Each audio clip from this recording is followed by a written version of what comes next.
Les photographies jouent un rôle crucial dans la préservation de l'histoire humaine. Mais combien d'images historiques sauriez-vous reconnaître ?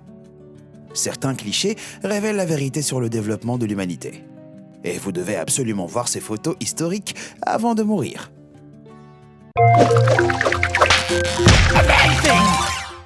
Voilà une photo sans ambiguïté. Oui, c'est bien une montagne de crânes et d'os d'animaux de 20 mètres de haut et 10 mètres de large. La ville de Regina, la capitale de Saskatchewan au Canada, est maintenant verte et luxuriante. Mais quand cette photo a été prise, en 1882, c'était juste un tas d'os. En fait, le Wascana Creek à proximité était un endroit très prisé par les chasseurs de bisons, qui laissaient les restes sur les rives. On estime que 30 à 60 millions de bisons ont été abattus sur cette période.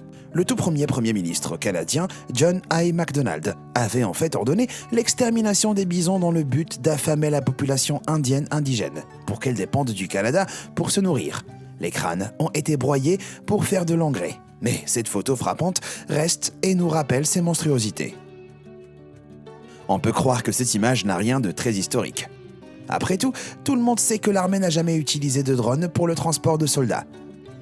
Mais cette photo montre le premier prototype militaire américain, le Haller VZ-1 Pawnee. Il a été conçu pour propulser des soldats dans les airs dans des combats, mais est jamais entré en production. Si la plateforme est dynamiquement stable, l'armée a jugé que le drone n'était pas pratique pour le combat en raison de sa petite taille, son incapacité à voler très vite ou à plus de 10 mètres du sol. Cette invention ratée montre bien comment la guerre est source d'innovation. Voilà une autre invention ratée qui, aussi étrange que ça puisse paraître, se rapproche des casques VR immersifs actuels. Ce qui ressemble vaguement à un masque de plongée est en fait un casque de télévision. Il a été conçu par l'artiste conceptuel Walter Pichler en 1967. Ce casque avait pour but d'isoler complètement l'utilisateur en le forçant à se concentrer sur l'écran devant lui. On dirait plus un appareil de torture qu'un gadget.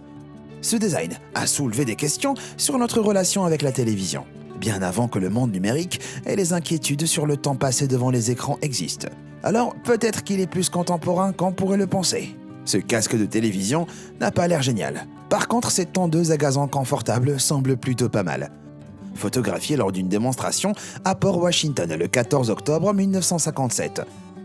Cette tondeuse électrique du futur avait une sphère de 1,5 m de diamètre avec des sièges à coussins d'air, feu de position, un radiotéléphone, la clim et même un système de refroidissement pour les boissons.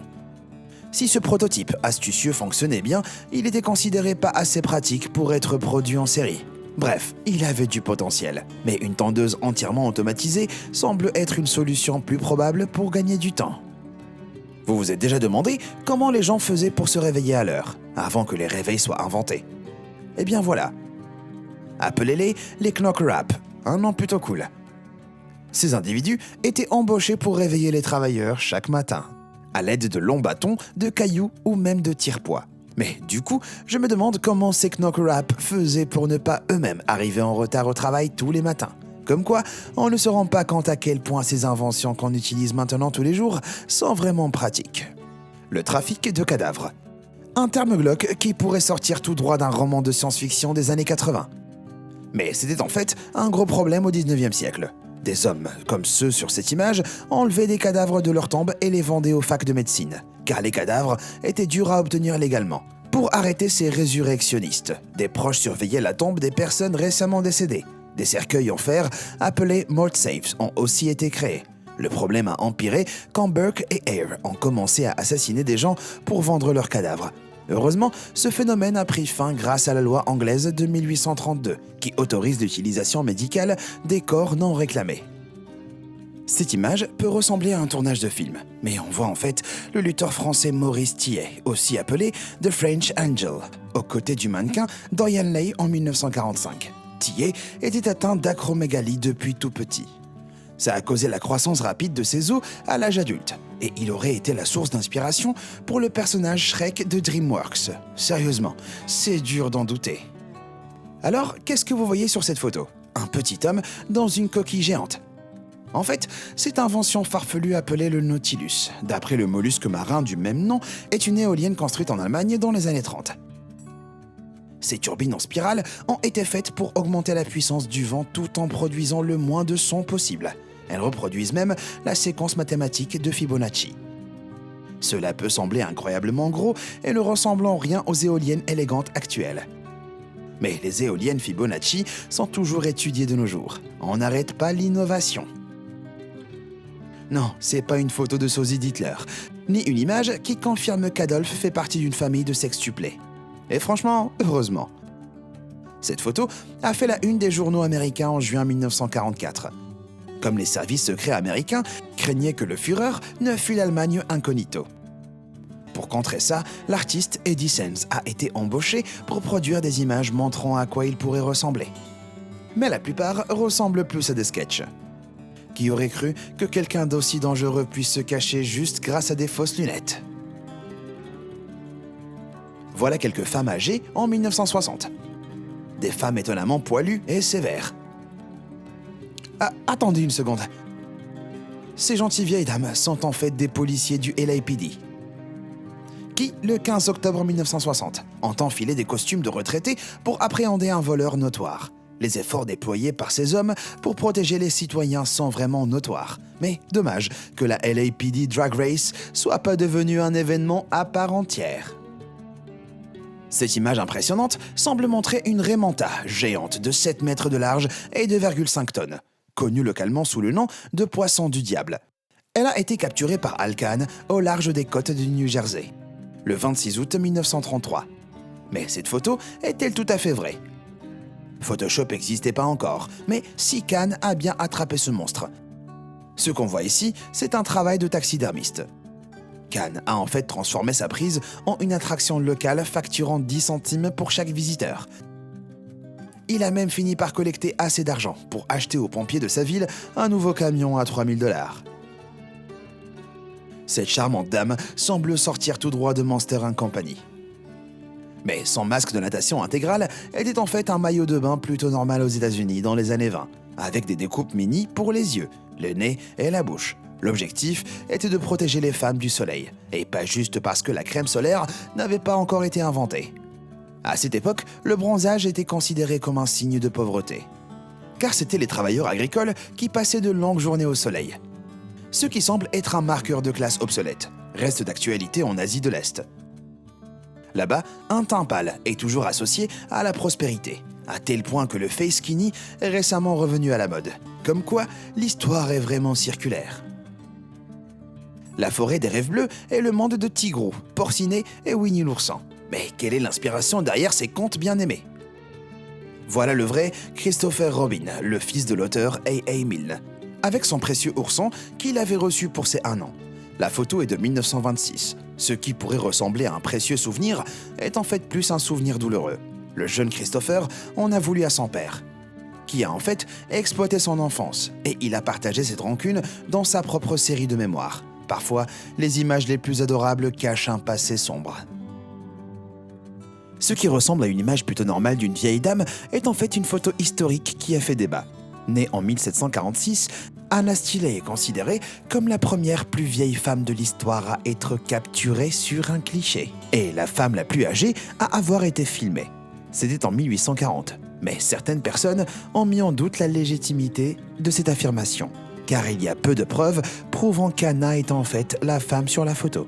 Elle n'apparaît pas sur le recensement fédéral de 1840. Il est donc possible qu'elle soit décédée avant cette photographie. Parfois, une photo soulève plus de questions que de réponses. Ce bébé un peu effrayant est habillé pour une fête costumée. C'est en fait le Dalai Lama lui-même. À l'époque, il avait 4 ans. Il porte le nom religieux de Tenzin Gyatso. Il a en fait été sélectionné pour devenir le 14e Dalai Lama en 1937, 3 ans avant que cette photo soit prise. Le Dalai Lama est le chef spirituel de l'école Gelug du bouddhisme tibétain. Et il aurait le pouvoir de choisir le corps dans lequel il se réincarne. Une fois qu'il meurt, les lamas supérieurs ont la responsabilité de rechercher le corps dans lequel il s'est réincarné. Il présente par exemple à un garçon un certain nombre d'objets pour voir s'il peut sélectionner ceux qui appartenaient au précédent Dalai Lama. Oh, on dirait une scène d'horreur. Des corps mutilés éparpillés sur le trottoir après une attaque. Mais ces personnes sont en fait des figures de cire endommagées par un incendie à Madame Tussaud à Londres en 1925. L'énorme incendie a anéanti plusieurs figures de célébrités et le musée est resté fermé jusqu'en 1928. Le seul survivant était un perroquet en cage qu'on croyait être en cire jusqu'à ce qu'il se mette à bouger. Sans des images comme celle-ci, des moments historiques aussi insolites pourraient être oubliés. On a vu des photos plutôt bizarres, mais celle-ci est sûrement la plus étrange d'entre toutes. À quoi pourrait servir cette armure style porc-épic humain ? Un email datant de 1998 estime qu'elle date des années 1800 et aurait été utilisée pour la chasse à l'ours et défense en combat rapproché, car l'armure en cuir et le casque en fer étaient entièrement parsemés de clous de 2,5 cm.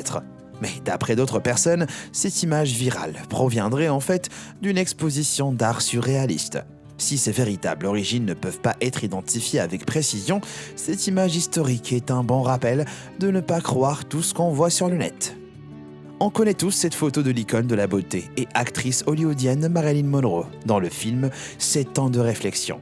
Mais vous aviez déjà vu cette photo des coulisses du tournage.